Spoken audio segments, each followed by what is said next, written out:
All right, let's dive into a story that's going to send a chill down your spine. It comes from Assam, a place where the line between the modern world and ancient beliefs can get, well, pretty blurry. This is the story of a bride, a witch, and a warning that was tragically ignored. And really, this whole story boils down to one simple, powerful question, doesn't it?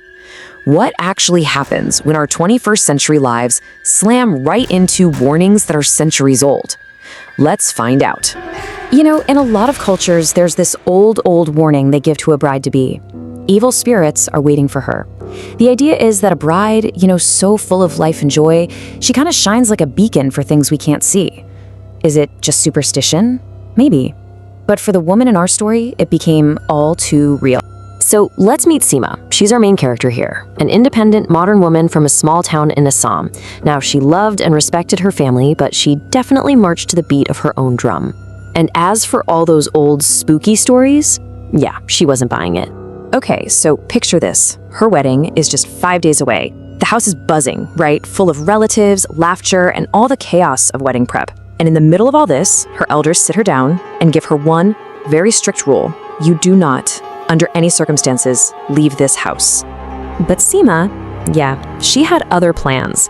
She'd been eyeing this salon in the city, about 25 kilometers away, that did amazing nail extensions. She thought, what's the harm? I'll be back before anyone's the wiser. So while everyone was distracted, she grabbed her scooter keys, slipped out the back, and took off.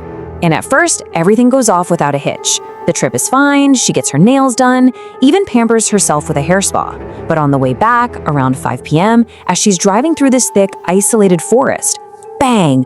A huge crack echoes through the trees. Her back tire just explodes. She gets thrown from the scooter, but amazingly, she's okay. A few scrapes, but mostly just annoyed, Now she's worried about getting caught. So she locks up her scooter and starts walking the last 3 kilometers home, right through the woods. But as the sun started to dip below the trees, she was about to find out she wasn't walking alone. So as she's walking, this weird feeling starts to creep in. It's a heaviness right on the top of her head. At first, she just shakes it off. I'm just tired, stressed from the accident, she tells herself. But the feeling, it didn't go away. In fact, it was just getting started.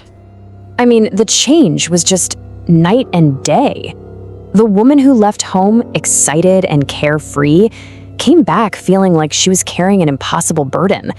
By the time she got home, that weird heaviness had turned into a full-blown crushing headache, the kind that feels like your head is in a vice grip. So her family sees she's not doing well, but they figure, hey, pre-wedding jitters, right? It makes sense. And Seema, she's too scared to admit what she did, so she says nothing.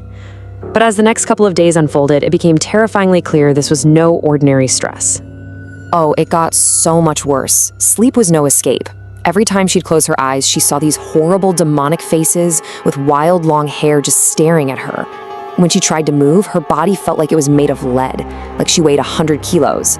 She couldn't sleep for days, and these dark, sunken circles appeared under her eyes. Everyone could see something was terribly wrong. So the family is trying to help, right? They think, okay, maybe she's scared to be alone. Let's all sleep together on the rooftop. She'll feel safe. It was a sweet idea. But it turned out to be the worst thing they could have possibly done. Being out in the open like that, it was like an invitation. As she's lying there just trying to get some rest, she feels it. A little tug on her blanket. She glances over at her cousin, but she's out cold, fast asleep. Must have been my imagination, she thinks, and pulls the blanket back. And then it happens again. A harder pull this time. And then she hears it. A sound that makes her blood run cold. A soft shuffling, like someone dragging their feet on the concrete. And it was close. Right next to her. Her eyes fly open, scanning the darkness. Nothing. There was nothing there. And if that wasn't enough, then came another sound, the faint but unmistakable clinking of bangles. With her heart pounding in her chest, she slowly opens her eyes again, and she saw it. A figure sitting there in the dark, draped in a bridal veil, just clinking its bangles together. The thing from her nightmares was real. That's it. The next morning, Seema is completely broken. Sobbing, she tells her mother everything. The secret trip to the city, the scooter breaking down in the forest, the thing on the roof. And for her mom, listening in absolute horror, all the pieces just clicked into place. Her daughter had broken the rule, and something had followed her home. Somehow, they get through the wedding, keeping this terrifying secret. But when Seema moves to her new husband's house, it follows her, and it gets worse, more aggressive. Her screams would wake the whole house at night. Finally, her new family had to be told the truth, and they knew they needed help. They had no choice. They called in a priest. And this priest, he took one look at her and knew exactly what this was.